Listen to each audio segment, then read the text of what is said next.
There was a time when Australian citizens simply asked their governments to do good. Today we are forced to have rallies to demand that politicians stop doing evil.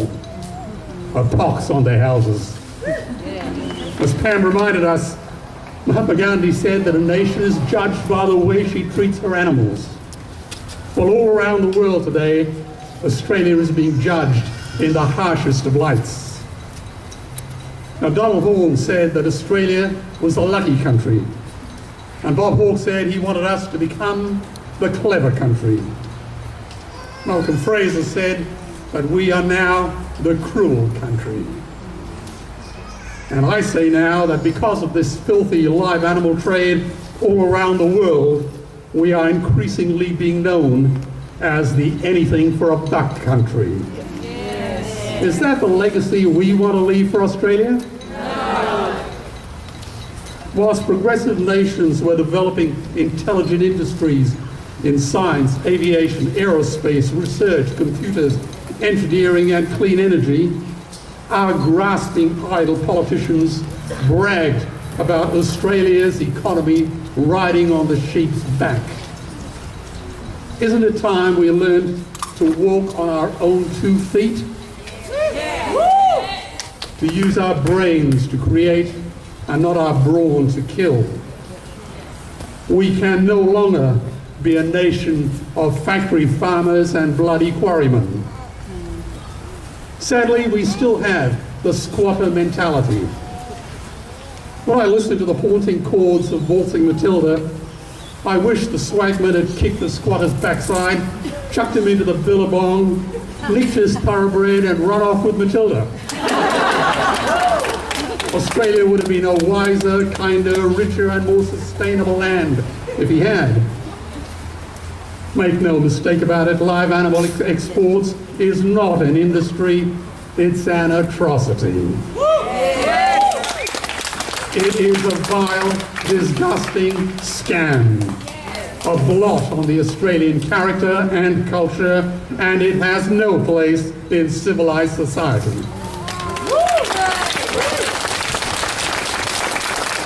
So any politician who supports this hideous trade should hang his head in shame, apologize, or resign immediately. There is no place for him in Parliament either. Now, as Ron says, we support about 500 projects around the world, and I've filled atrocities that would terrify them and disgust the most battle-hardened Australian soldier. Believe me, the animal live export trade is the most egregious, nasty and brutish of all of them. So I challenge every politician to send my footage to every household in Australia before the election or post it on the government website. Go on, I dare you.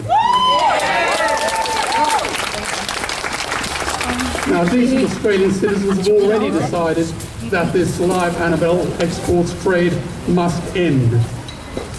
But they have been gagged by these grasping politicians and greedy profiteers in cheap and grubby backroom deals. You see, the livestock industry lies to you when they arrogantly claim that they and they alone will improve animal welfare standards in these grim gulags of despair. And they claim that if they don't sell these animals, foreigners with even lower standards would do so. And they pompously claim that they are educating the Middle East and that they are doing animal welfare a favor. What a preposterous, outrageous lie. Decent Australians do not need to listen to lying lobbyists any more than a Nobel laureate needs to listen to the village idiot. Let me tell you that every penny that I invested in the Basatine slaughterhouses in Cairo and Egypt was utterly wasted. The cruelty there is as vile as ever. And in passing, I'll mention a few weeks ago I gave a speech in the Israeli Knesset Parliament. On the following day I was invited for coffee by the President of Israel to his home. And let me tell you, he gets it. He gets it.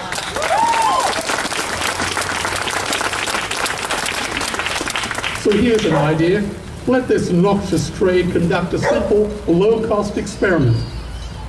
Demand that the foreign importer install CCTV cameras in those torture chambers they call slaughterhouses, and let them broadcast it on a direct feed on the internet 24/7.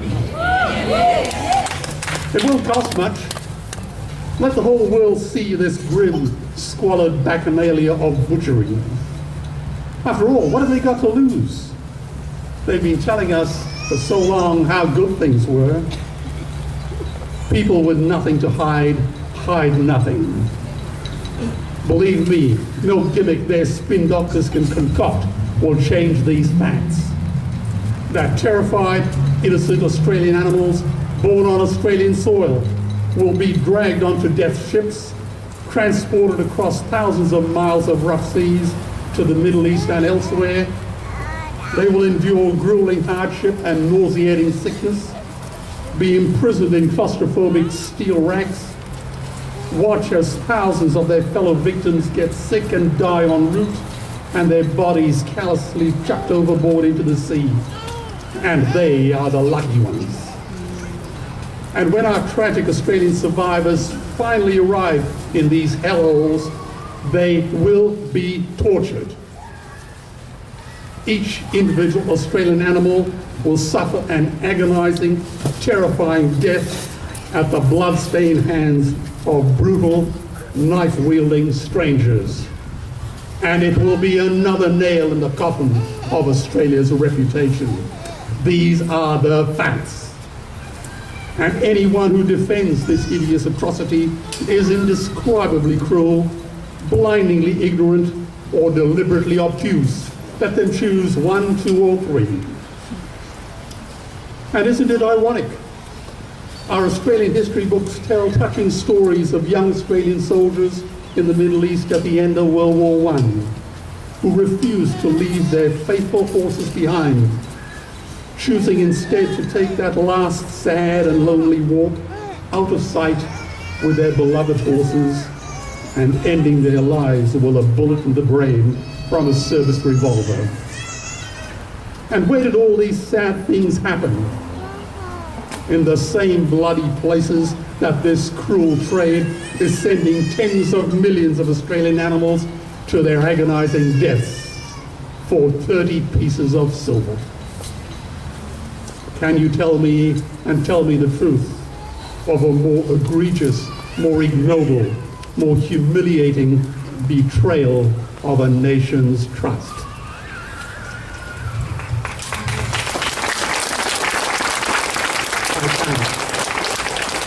You see, I come from the corporate world, and I can tell you that every industry in our industrial and economic history has undergone rationalization. Mining, airlines, banking, steelmaking, retailing, insurance, transport, textile, clothing, footwear, and forestry. Every one of them. But this unskilled trade demands that they be given preferential treatment, protected like a sacred cow, demanding privileges to which they have never been entitled. It's got to go, and go it will.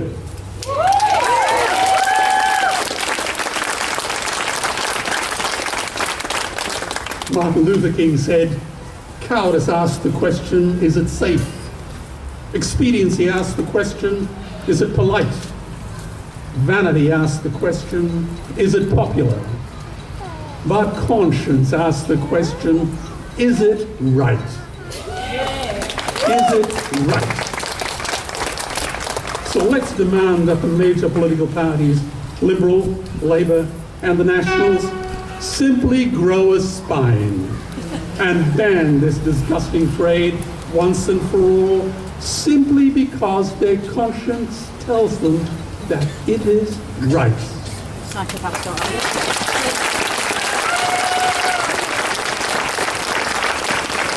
And let us remind them, they are not our moral leaders, they are our political servants. That's right. We can fire them just as quickly as we fire them.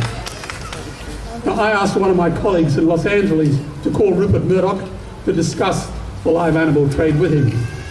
And Rupert, graciously invited my colleague to attend the News Corp AGM in Los Angeles. He also permitted him to ask the question on the open floor of the AGM and undertook to answer the question himself. True to his word, and full marks to him, Mr. Murdoch publicly condemned the live animal trade unequivocally and unconditionally. The trade was cruel and did not measure up to his ethical standards. Wow. Full marks again. We must always give credit where credit is due. Then one of his newspapers in the UK breached the most fundamental principle of decency, invading the private citizens for commercial gain, taping their private telephone conversations. Rupert Murdoch stated that the newspaper did not measure up to his ethical standards, and he surprised the world with his decision. He shut the newspaper down. The News of the World, 168 years of tradition, gone, not a moment's hesitation. Today, I call on Mr. Murdoch to show the same strength of character and shut down every newspaper that has publicly endorsed this vile trade.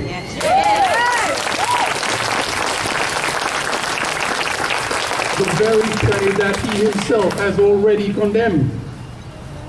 And will he also castigate the cowardly politicians who approve this cruelty to Australian animals, a subject Mr. Murdoch himself has not tried to shirk? And may I also put on the record that Dame Elizabeth Murdoch, his beloved mother, a truly great Australian, graciously put her name alongside mine on a public notice published in Australian newspapers condemning this ghastly trade.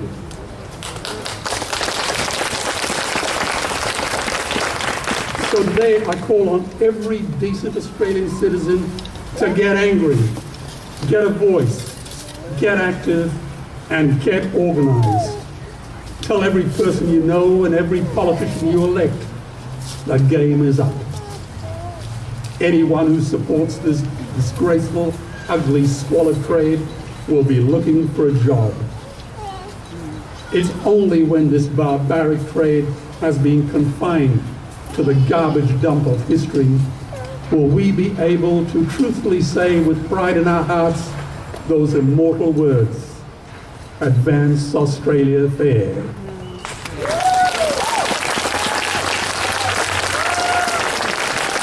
Let's bring on that beautiful, wonderful day. All Australians, regardless of race, religion, or species, have the right to be treated decently, and they have waited long enough. Let's end this barbaric trade once and for all. Let's do it now.